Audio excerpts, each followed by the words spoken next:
Hello दोस्तों, मेरे video में आपका स्वागत है। आज इस वीडियो में जो हम किसी वर्ग का परिमाप निकालना सीखेंगे दोस्तों। मान लो एक वर्ग दे रखा है आपको, यहाँ पर एक वर्ग बना लेता हूँ मैं। यहाँ पर एक वर्ग आपको दे रखा है। ये वर्ग की जो भुजा है आपको मान लो 5 मीटर दे रखी है दोस्तों, एक वर्ग की भुजा। तो आपको इसका परिमाप निकाल के बताना है दोस्तों।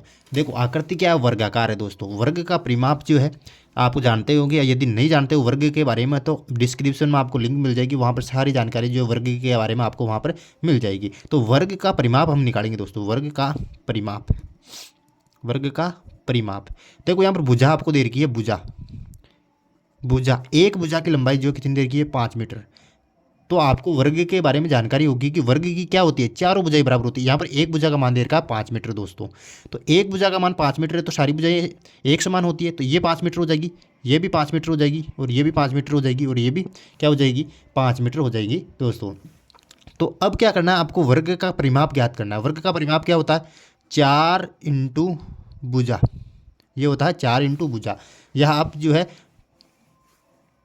चारों भुजाओं का योग भी कर सकते हैं, चारों भुजाओं का योग भी होता है। यानी कि वर्ग का परिमाप क्या होता है, 4 इंटू भुजा। यानी कि चार भुजाओं को जो है हम भुजा से गुणा कर देंगे। अब देखो 4 गुणा भुजा का मान क्या है, भुजा का मान है 5, तो 5 चारों पंजो 20, यानी कि 20 मीटर जो है परिमाप आ गया दोस्तों। अब देखो परिमाप क्या है, यानी कि ये जो बाउंड्री थी, इस कुल बाउंड्री की लंबाई हमने ज्ञात की। यानी कि मान लो आपका जो कोई बाड़ा है, उस वो वर्गाकार है, और उसकी बाड़ की लंबाई आपको ज्ञात करनी है। तो वो क्या हो जाएगा, वहाँ पर जो है आपको वर्ग का परिमाप यहाँ पर लगा लेना है, तो आपको बाड़ की लंबाई यहाँ पर आ जाएगी। तो इसी से संबंधित एक हम उदाहरण ले लेते हैं। अब जो दोस्तों यहाँ पर एक उदाहरण ले लेते हैं। देखो एक 8 मीटर भुजा वाले वर्गाकार खेत में बाड़ लगानी है। बाड़ के एक फेरे के लिए तार की लंबाई क्या होगी।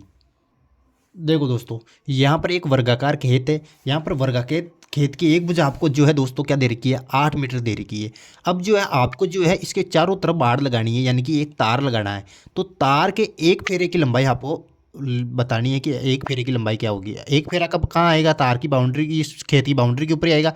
तो खेत की बाउंड्री एक्चुअल में आपको ज्ञात करनी है। तो देखो खेत की जो है भुजा क्या हो जाएगी, खेत की, देखो हल हो जाएगा, खेत की भुजा। खेत की भुजा जो है कितनी है, 8 मीटर है दोस्तों। तो खेत की भुजा के लिए क्या करना है, यानी कि यहाँ पर जो है आपको खेत का परिमाप ज्ञात करना है। तो खेत का परिमाप है उतना ही क्या लेना पड़ेगा, तार का एक फेरा आएगा। तो तार के एक फेरे की लंबाई, तार के एक फेरे की लंबाई की लंबाई लंबाई क्या हो जाएगी, यानी कि 4 इंटू भुजा, 4 इंटू भुजा। क्योंकि ये भी 8 मीटर, ये भी इधर 8 मीटर, और ये भी 8 मीटर। तो परिमाप में ज्ञात कर लूँगा, तो उतना ही जो है तार के लिए एक फेरे के लिए लंबाई चाहिएगी। तो 4 गुणा भुजा का मान कितना, 8। तो 8 चौक 32 मीटर, यानी कि तार की लंबाई कितनी होनी चाहिए, 32 मीटर। 32 मीटर तार होगा तो यहाँ खेत पर जो है एक फेरा आ जाएगा तार का। ये बात आपको ध्यान रखनी है। तो इस प्रकार से जो है किसी भी वर्गाकार आकृति का, या खेत का, किसी भी मैदान का, किसी का आप जो है परिमाप ज्ञात कर सकते हो। किसी भी चीज़ का जो है आप निकाल सकते हो। मेरा वीडियो आपको कैसा लगा कमेंट बॉक्स में ज़रूर लगाइए, और don't forget to subscribe. Thank you.